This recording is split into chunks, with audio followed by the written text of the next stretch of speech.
resté à la prison quand j'ai été arrêtée. J'ai été arrêtée le 27 octobre.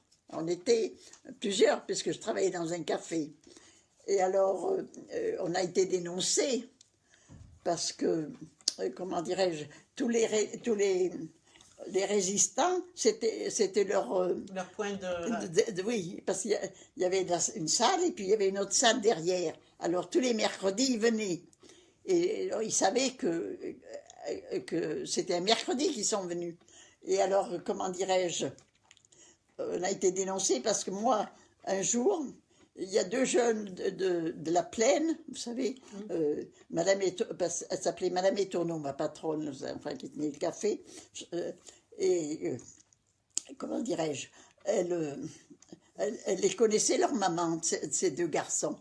Ils étaient, vous savez, ils travaillaient chez Michelin, comment ça s'appelle, aux apprentis, vous savez. Ah, oui. Et ils n'ont plus rien à faire, Michelin, puisque d'ailleurs lui il a été déporté, Michelin et Édouard, comment dirais-je, il est mort là-bas en déportation.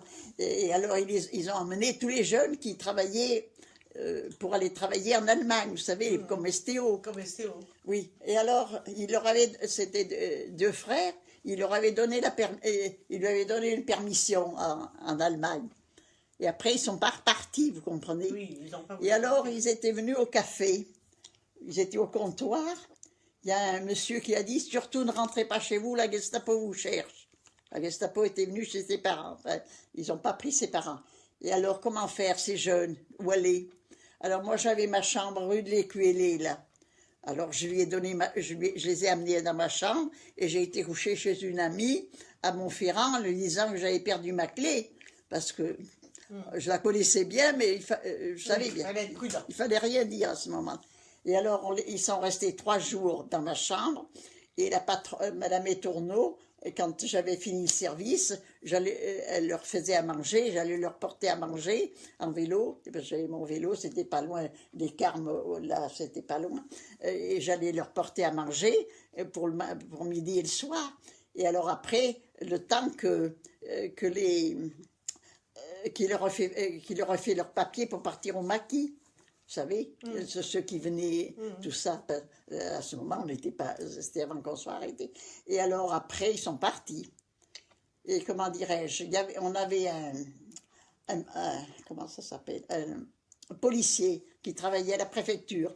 Et c'était lui qui faisait à la préfecture, qui faisait les fausses cartes d'identité pour faire partir les jeunes au maquis. Au maquis. Et alors le soir, des fois, ils venaient les porter, mais des fois, ils ne pouvaient pas. Alors, moi, avec la patronne, on partait en vélo le soir, par derrière, parce que comme c'était le couvre-feu, il fallait pas se laisser prendre pour aller chercher les cartes d'identité. Et alors, j'ai été dénoncée aussi, puisque quand ils m'ont interrogée, ils me l'ont dit que j'avais hébergé des... J'ai soutenu que ce n'était pas vrai. Enfin, j'ai soutenu tant que j'ai pu, mais voilà. Voilà la vie. Voilà la vie. Et voyez, le jour qu'ils sont venus nous arrêter, parce qu'il y en avait un, c'était un Alsacien, mais il était rentré dans la Gestapo. Il s'appelait Roth. Et elle, la femme, c'était une Allemande aussi, elle était toujours habillée en panthère. Alors on l'appelait la panthère. Mais moi, je ne le savais pas. Puisque... Et alors, ils sont venus boire, ils sont venus... ils se sont mis dans une table, ils ont voulu de la Suze. Et j'avais plus de Suze. Je suis descendue à la cave, lui chercher la Suze. Alors j'ai débouché ma bouteille, j'ai mis les 2 verres, j'ai mis la bouteille et puis mon plateau sur la table. Et comme c'était au mois d'octobre, il faisait très chaud ce jour-là, enfin il faisait beau. Et il y avait la porte et une fenêtre. Alors la fenêtre était grande ouverte. Eh bien, tout à coup, ils sont tous rentrés, ils étaient bien une dizaine de Gestapo. Et alors moi, parce que la belle-sœur, son mari était prisonnier, et alors elle restait là avec sa belle-sœur. Et le mari de Madame Étourneau était cheminot. Alors, vous savez bien, quand il est revenu le soir, la Gestapo était restée.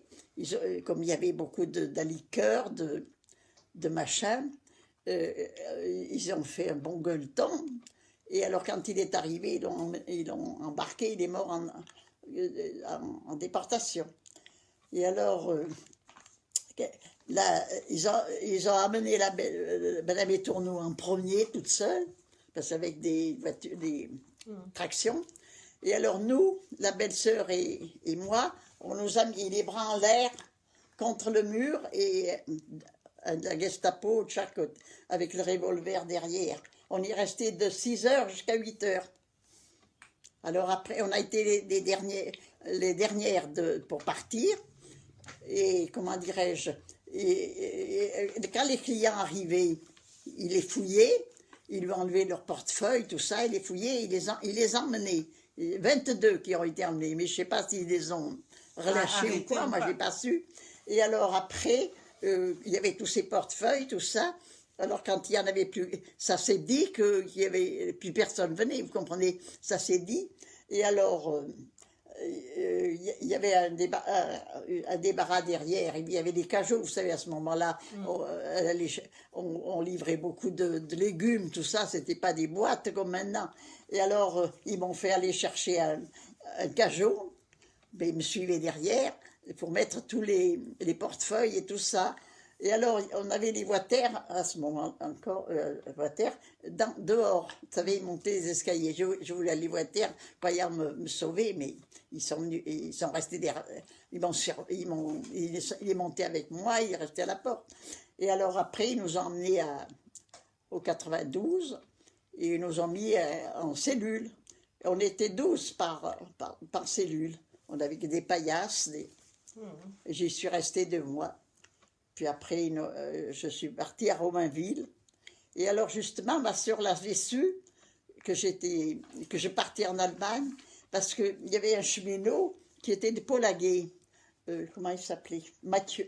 Enfin, je ne me rappelle plus de son nom. Enfin, ses parents étaient de Polaguet, mais lui, vous savez, il habitait Clermont puisqu'il était cheminot. Et alors, ils nous ont emmené 4.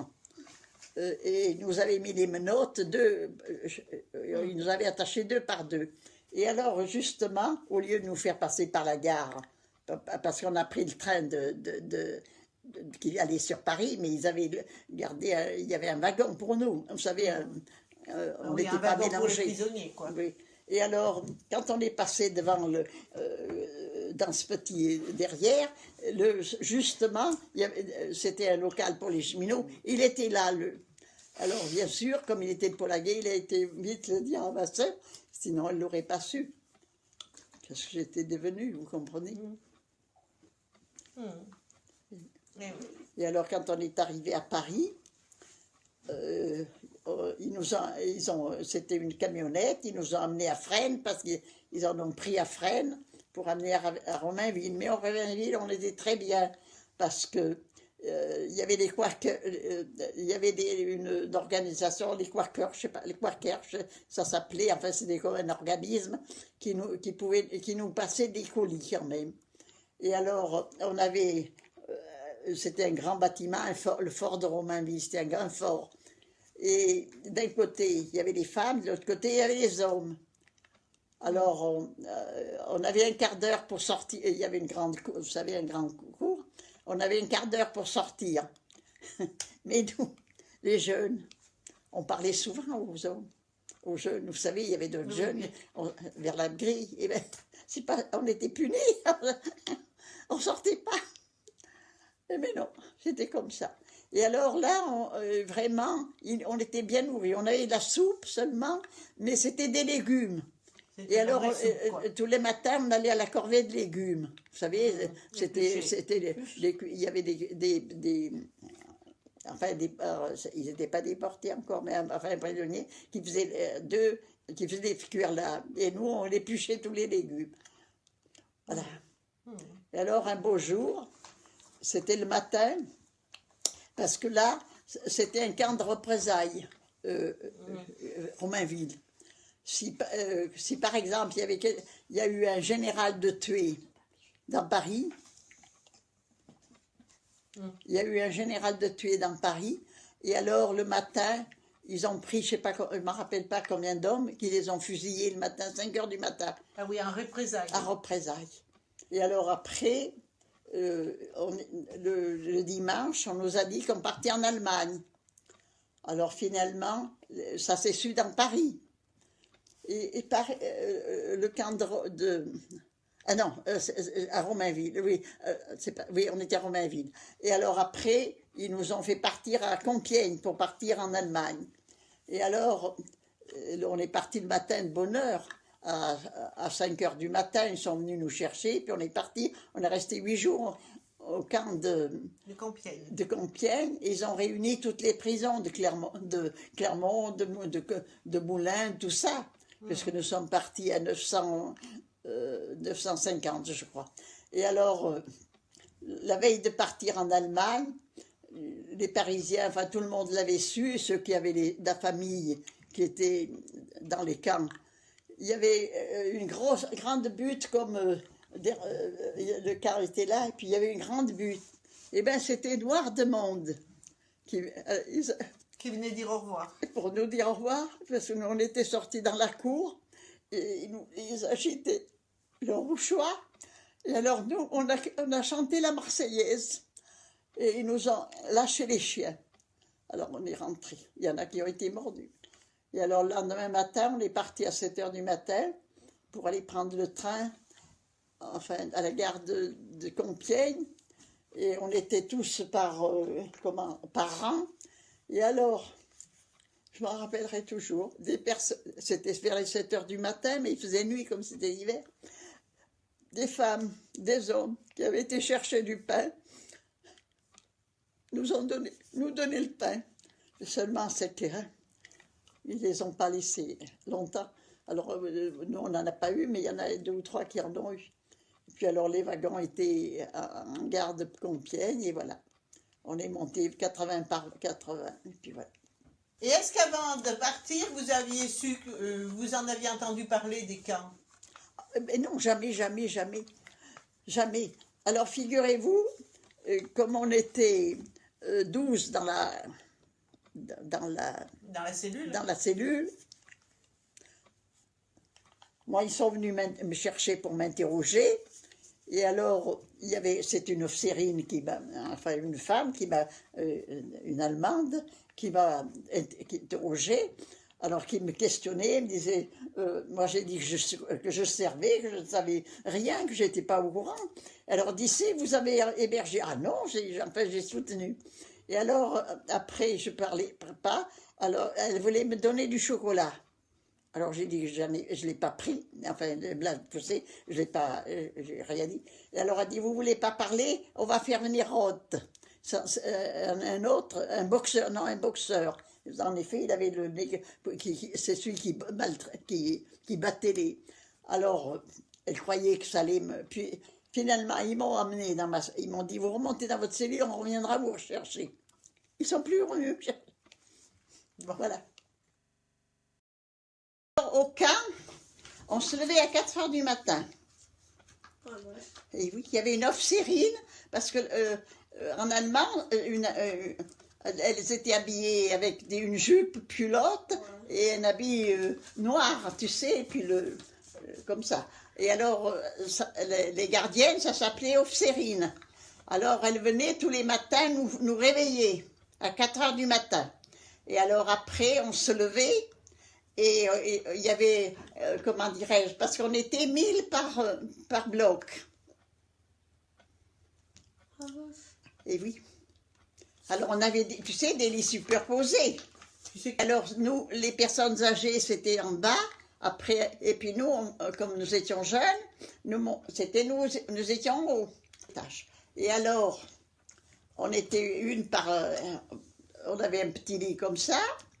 Et puis, on avait juste un drap et une couverture. Qu'il fasse froid, qu'il fasse chaud, on avait juste une couverture comme les soldats. Bon. Et alors, on se levait. Et puis, il y avait,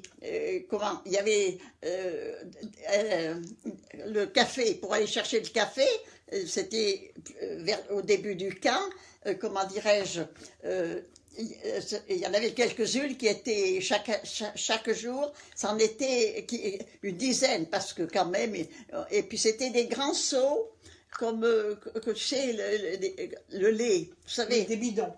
Des grands bidons, et on n'était que deux, un de chaque côté, hein. Et ils étaient pleins. Et comme café, c'était des ersatz, des machins comme ça. Enfin, c'était pas du café. C'était pas du vrai café. Et alors, on buvait le café, et puis alors après, on partait à la pelle. C'était une grande place immense, tous partaient à la pelle, et même celles qui étaient mortes la nuit, il fallait les emmener. Alors, on restait 2 heures debout, qu'il pleuve, qu'il vente ou qu'il neige, hein. Et il fallait porter celles qui étaient mortes à la pelle. Et puis alors, il y avait un convoi qui les amenait au four crématoire. Parce que le four crématoire était à côté de la cuisine. Et alors, quand on allait chercher, parce vous savez, on était 2 par 2, ça faisait long, et parce qu'il y avait 30 blocs. On était 30 000. 30 000, toutes les nationalités. Ben oui, parce que d'autres convois arrivaient. Ça dépendait. Pas tous les jours. Nous sommes partis de 950. Vous l'avez lu? Oui, oui. Je crois que c'est 950. Toutes des Françaises. Mais déjà, il y avait beaucoup de Polonaises, beaucoup de Tchèques. On est resté 3 jours dans les wagons, à 80 par wagon. C'était, tu sais, un wagon en bestiaux, il y avait juste un grillage.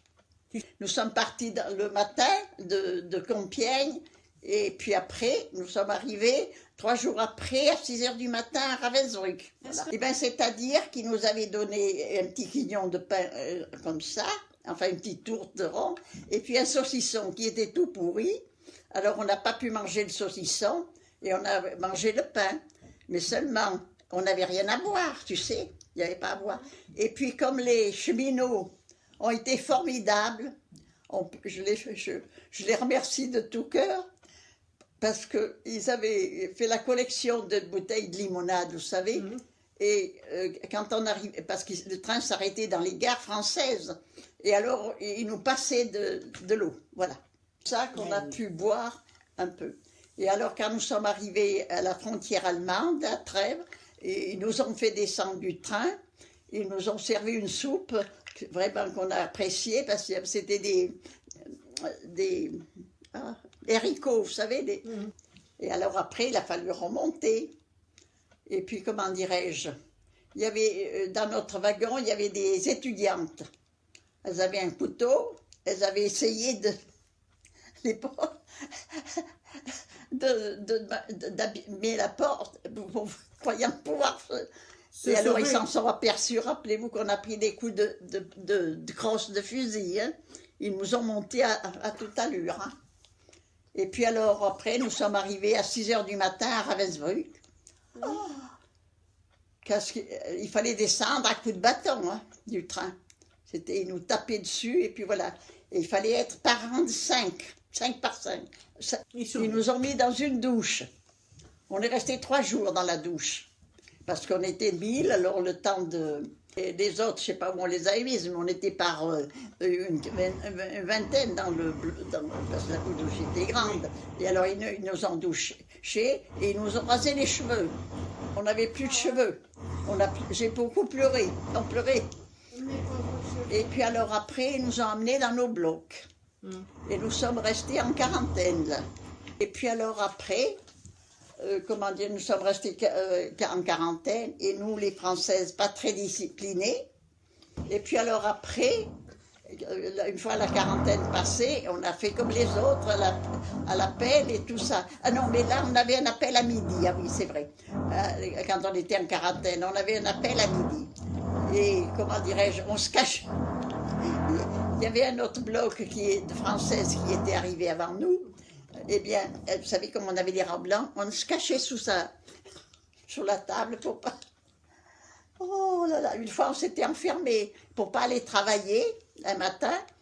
On s'était enfermés 4-5 dans les... Après l'appel, il fallait aller à l'appel du travail. On restait une heure, une demi-heure. Alors, à Ravensbrück, on nous envoyait faire des wagonnets de charbon. Les trains arrivaient avec plein de charbon, nous, on remplissait le wagonnet et on l'amenait dans des baraquements. Et puis après, qu'est-ce qu'on faisait encore? Il y avait un grand champ qui avait des petits arbres. Vous savez, pas comme ça. Alors, ils nous l'ont fait enlever tous les arbres pour faire un jardin pour les SS. Alors, il fallait travailler 12 heures. On allait de 7 heures jusqu'au soir, après, c'était au mois de mars, avril, les jours allongés, jusqu'à ce qu'il faisait nuit, on travaillait. Et alors, il y a une jeune fille qui était de Paris, parce qu'on avait des pioches, des pelles, des machins, et alors elle s'était appuyée sur sa pelle. Alors, l'SS l'a vue, il lui a dit Arbeit, Arbeit. Arbeit, ça voulait dire travailler, travailler. Elle a voulu dire et merde. Elle lui a dit. Eh bien, parce qu'ils avaient les chiens. Ils avaient des chiens loups. Ils ont lancé les chiens. Le chien l'ont toutes prises comme ça. Alors, nous, il a fallu la ramener au camp, faire avec des branchages, faire un brancard. Alors après, je ne sais pas où elle est morte, d'ailleurs elle était morte. Et après ils l'ont passée au four crématoire. Oui. Et alors après, nous on rentrait le soir, on avait une tartine de pain avec un petit peu de margarine, c'était de l'ersatz, ou une cuillerée de confiture. C'est tout ce qu'on avait, et pas à boire, enfin on buvait de l'eau du robinet. Et alors après, on allait se coucher. Jusqu'à 4 heures du matin, voilà. Et à midi, vous ne mangez pas? Hein? À midi, ils nous portaient la soupe. Mais, comment dirais-je, on avait une louche de soupe, mais c'était presque de l'eau. Tout le mois de juillet, on a eu les fans de betteraves. Vous savez, les betteraves qu'on donne pour les vaches. Alors, qu'est-ce que ça... C'était que de l'eau. Et alors, tous les mercredis, enfin, une fois par semaine, je crois bien que c'était les mercredis, on nous faisait du millet. Ou alors du blé qui faisait. Alors là, qu'est-ce qu'on était contents le soir. Parce que ça vous calait un peu. Ça nous calait un peu. Sinon, on avait toujours une tartine de pain et puis. Voilà. Et puis alors voilà. Après, moi je suis restée 6 mois à Ravensbrück. Et alors tous les. Peut-être pas toutes les semaines, mais toutes les 2 ou 3 semaines, il y avait les industriels des usines qui venaient pour nous emmener pour travailler. Alors ils nous regardaient les mains comme ça, enfin après l'appel, et ils nous faisaient encore notre machin, et alors ils regardaient celles qui pouvaient emmener, et alors ils sélectionnaient. Et alors après, 2 ou 3 jours après, on partait travailler en Allemagne. Il y en a qui ont été à Oleschende. Moi, j'ai été à Westetten. Oh, je ne sais plus le dire. Westetten, enfin bref. À l'usine Herbalgerine pour faire des ébouis de DCA. Et alors là, après, on faisait 12 heures par jour aussi. Une semaine de nuit, une semaine de jour. Et alors, on avait que juste, quand on était de jour, on nous portait la soupe, enfin comme d'habitude, et le soir, on avait notre tartine. Et puis voilà, tous les matins, tous les jours, il fallait y aller, sauf le dimanche. Le dimanche, on avait le matin, on n'avait pas d'appel ni rien, on avait l'après-midi, l'appel. Voilà. Et puis alors, tous les jours comme ça. Alors, comment dirais-je, et puis il y avait il y en avait qui étaient malades, il y avait ça s'appelait le Revire, l'infirmerie. Et là, moi, j'y étais une fois parce que j'avais une angine. Et puis alors, mais on n'était pas soignés. Alors, il fallait attendre. Bon, et j'avais été aussi pour Pâques. Je me rappellerai toujours. Vous savez, j'étais à côté, parce que c'était un grand baraquement, puis il y avait beaucoup de fenêtres sur un côté. Et alors, mon lit était à côté des fenêtres. C'était juste le vendredi saint. Il y a eu un miracle, quoi. Alors, je ne sais pas si c'était les Américains ou les Anglais, ont lâché une bombe. Il y a une bombe qui ils se sont trompés au lieu de... Comment ils ont certainement, ils ne voulaient pas la mettre sur nous. Parce que d'habitude, la nuit, quand les avions passaient, ils lançaient des fusées au camp pour pas nous tuer, quoi. Enfin, pour pas lancer les bombes. Et là, la bombe a dû, je sais pas, ils se sont trompés. Alors la bombe est tombée juste dans le camp. Ça avait fait un trou, alors, écoute, énorme. Et alors moi, tous les carreaux sont tombés. Vous savez, j'en avais plein. J'ai pas eu une égratignure. Alors vite, je suis partie de l'autre côté, coucher vers une autre camarade. Et bien, vous savez, j'ai traversé... Il faut croire qu'il y a des miracles. De ce côté, des jonchettes de verre. Remarquez, j'avais mes couvertures, je me suis un peu couverte la tête, et puis ça m'a protégée peut-être, je ne sais pas. Mais après, quand je me suis levée, il y en avait partout, des verres. J'ai pas eu une égratignure. Et alors après, comme c'était la fin un peu de la guerre, pas de la guerre, mais les Américains et les Anglais arrivaient, pas les Anglais, les Russes arrivaient. Alors ils n'ont pas voulu qu'on soit prise, qu'on soit libérés. Alors un beau jour, un dimanche, ils nous ont fait partir en train. Ils nous ont emmenés à la gare.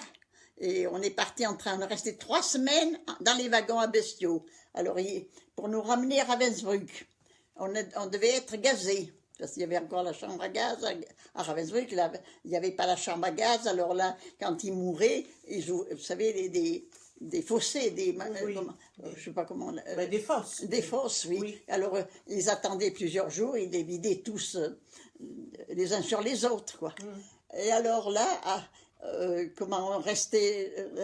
on est resté dans les wagons, alors le wagon roulait un peu, puis s'arrêtait, je ne sais pas pourquoi. Et alors, là, on n'était pas enfermés, on était aussi 80, il n'y avait pas de paille, là, c'était même le machin. Et alors, on n'avait pas ni à boire ni à manger. On avait une tartine de pain tous les 2 jours.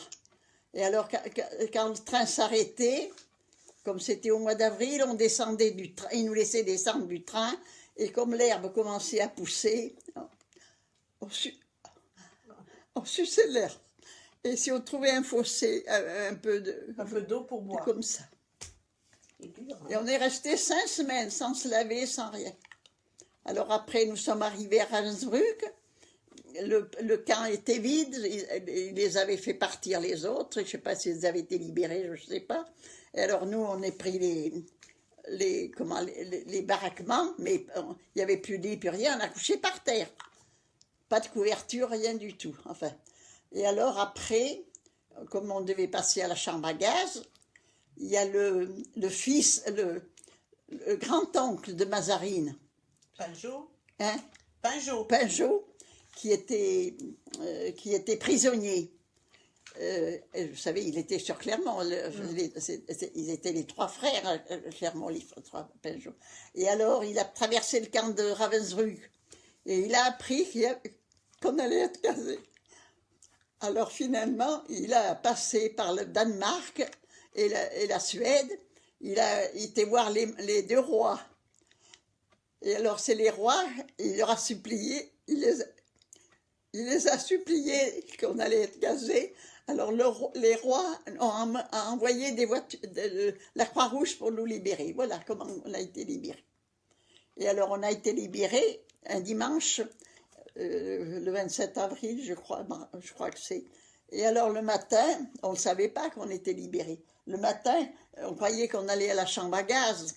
Ils sont venus, les officérines sont venus nous chercher, vite, vite. Alors, on a pensé qu'on allait à la chambre à gaz, et puis ils nous ont mis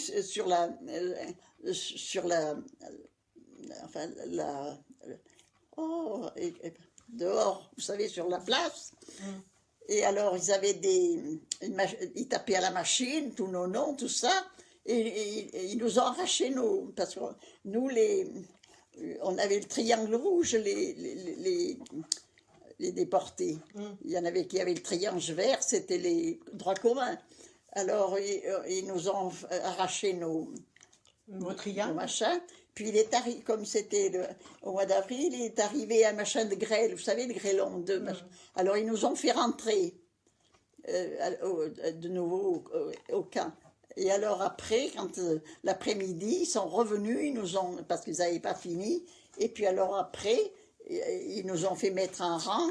Et ils nous ont amenés, ils ont passé devant parce qu'il y avait les commandants, vous savez, tout le baraquement des commandants, il y avait sur 4 ou 5 commandants, je ne sais pas combien. Et alors là, on a passé, et puis alors après, les cars étaient à côté, mais seulement comme les chauffeurs avaient une casquette noire, un habit noir, vous savez, un peu comme les Allemands, c'est vert, et eux, c'était noir. On ne savait pas qu'est-ce qu'on allait faire. Alors, ils avaient beau nous dire goûte, goûte, goûte. Vous savez que ça veut dire bon. Ça voulait dire bon, que c'était bon. Et alors, après, ils nous ont installés dans les cars. Et vous savez que les commandants et les officiers sont venus nous serrer la main, nous dire bon voyage. Mais on était tellement... on savait même plus parler, on était plus humains. On n'a pas répondu. Et alors après, les cars ont roulé toute la nuit pour aller au Danemark. Et moi, comme j'étais la lettre B, mais ceux qui avaient la lettre F, ils ont envoyé des avions pour les bombarder. Alors ils ont été...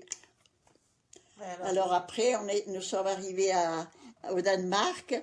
Ils nous ont logés comme une grange. Il y avait de la paille, tout ça. Les infirmières... Toute la nuit, elles se sont dévouées pour nous, affreux.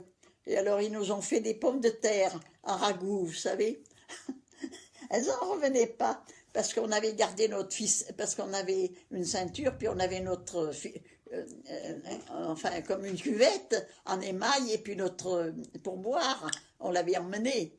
Et alors, on allait chercher au bidon. Sans arrêt, on mangeait. C'était bon. Alors, il y en a qui ont été très malades, il y en a même qui sont mortes la nuit. Trop mangé. Hein, D'avoir trop mangé. On avait trop mangé. Et alors, après, enfin, il est resté 2 ou 3 jours, on ne m'en rappelle plus. Et puis après, il y a eu le train pour nous emmener en Suède. Enfin, après, on a pris le bateau. Je ne me rappelle plus quelle ville qu'ils nous ont menés. Et puis après, c'était le bateau pour aller en Suède. Et alors là, les Allemands sont venus bombarder les rails du chemin de fer. Et puis alors, comment dirais-je, on est resté longtemps dans le train comme ça. Puis après, je sais pas, il n'y avait pas eu beaucoup de dégâts, puisque après on est reparti. Ah, une autre chose que j'ai oublié de te dire. On travaillait à l'usine, Hermann Göring. Bon, et alors, l'usine a été bombardée par je ne sais pas si c'est les Américains ou les Anglais.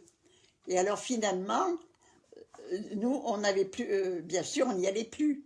Mais comme ils avaient bombardé les rails, eh bien, ils nous ont fait dévisser les rails et porter les rails pour tout ça. Et alors, vous savez, comme on avait juste cette robe en tissu, là, vous n'avez qu'une robe. Rayée. Une robe rayée, oui. Et la veste. Alors, il faisait très froid, parce que des fois, quand on revenait il y avait 5 kilomètres de l'usine au camp où on est. Et bien, des fois, il y avait de la neige jusque-là.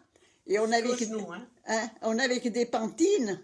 Vous savez, c'était en bois, et puis c'était de la toile en haut. Ça allait jusqu'à là, mais c'était de la toile.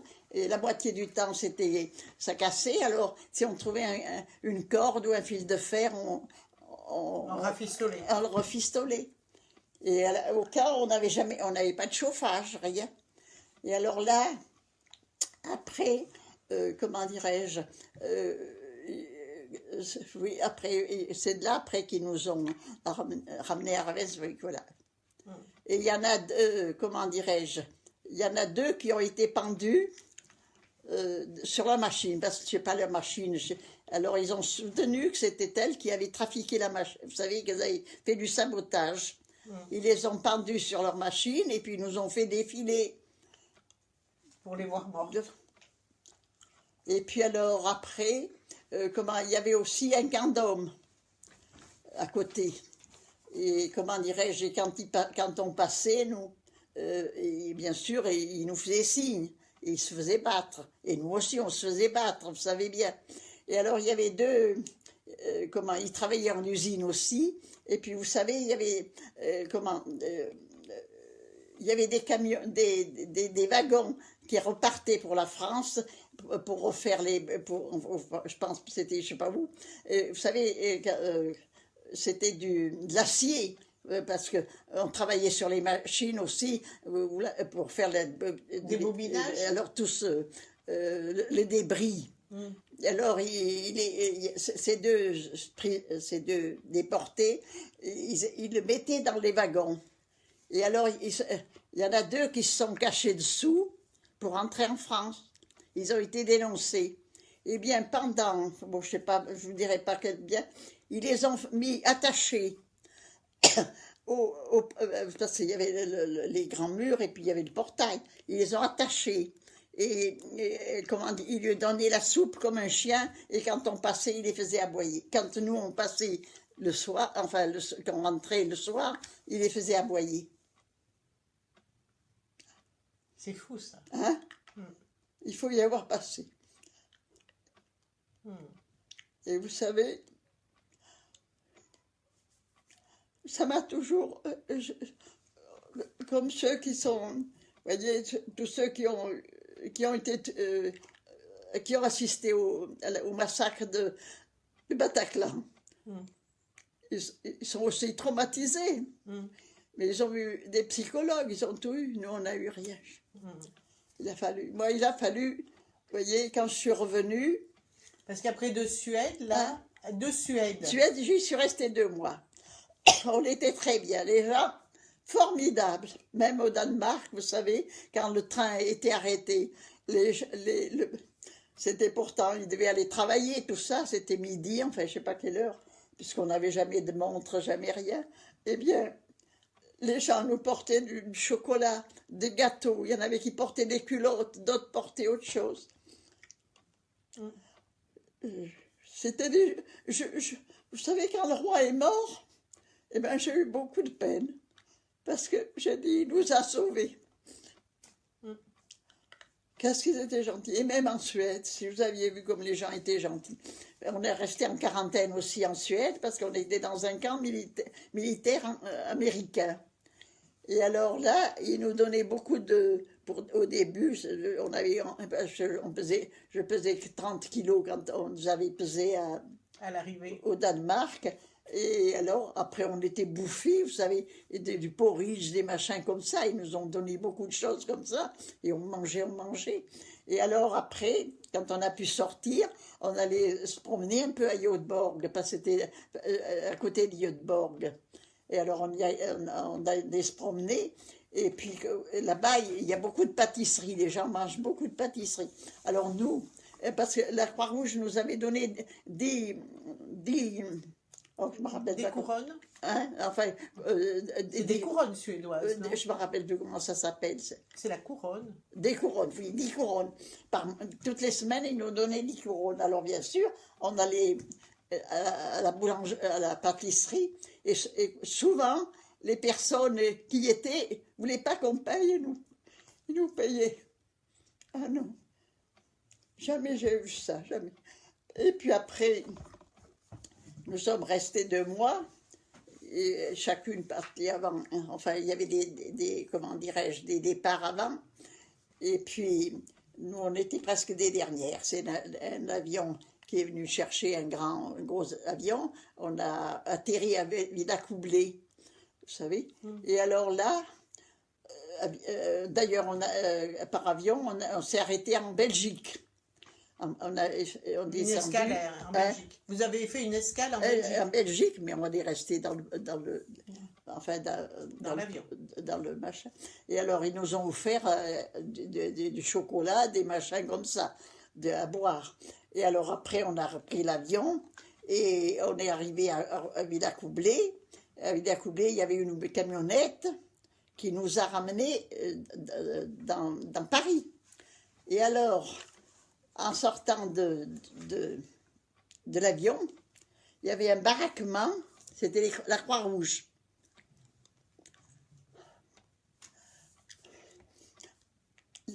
Il y en avait deux, une de chaque côté, qui nous ont flixoté, vous savez, ils ont traité de pouilleuses.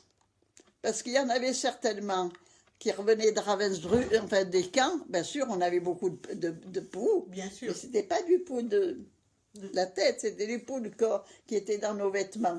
Et le soir, toutes les jeunes, c'était à celles qui tuaient le plus de poux. On s'épouillait tous les soirs quand on était à Wattestedt. Et alors, même à Ravensbrück, ça a commencé à Ravensbrück, les poux. Et alors, d'ailleurs, les paillasses en étaient pleines. Et comment dirais-je, qu'est-ce que j'étais en train de dire? Oui, vous avez traité de pouilleuse en arrivant là. En arrivant, il y en a qui se sont battus, qui leur ont crêpé le chignon, des déportés. Ça nous a fait mal. Bien sûr que ça fait. Et alors, la camionnette qui nous a ramenés, on était tellement heureuses de revoir la France. On disait, quand, vous savez, il y avait des gens sur le trottoir, on les embrassait, on faisait comme, personne nous disait rien, rien. Et alors après, on a été au Lutetia, vous savez, l'hôtel Lutetia, et alors on a resté 8 jours, ils nous ont fait des examens, tout ça, et alors ils nous ont habillés. Non, même en Suède, ils nous ont amenés dans un magasin, on a acheté on n'a rien payé, des chaussures et un ensemble, et puis des culottes, des machins. Et à Paris aussi, non, à Paris, ils nous ont pas habillés. On n'avait plus nos vêtements, parce que quand on est arrivé en Suède, on avait nos vêtements du camp. Et alors là, au Lutetia, on a été bien soignés, tout ça, mais les gens, ils avaient faim certainement de Paris, vous savez, les gens. Ils venaient nous voler beaucoup de choses, quand on voulait, parce que c'était des machins, vous savez, qui mettaient des buffets. Oui, des genres de buffets. Alors les gens de Paris se mélangeaient à nous. Enfin, ils avaient faim, peut-être. Et comme je suis arrivée la semaine avant le 14 juillet, le 14 juillet, le général de Gaulle nous avait invités avec lui sur son estrade. Puis après le soir, j'ai pris le train pour Clermont. Et je suis arrivée à Polaguet le matin, puisque le train à ce moment-là, vous savez, on était le soir de Paris. On arrivait que le matin. C'était ma soeur qui est venue me chercher.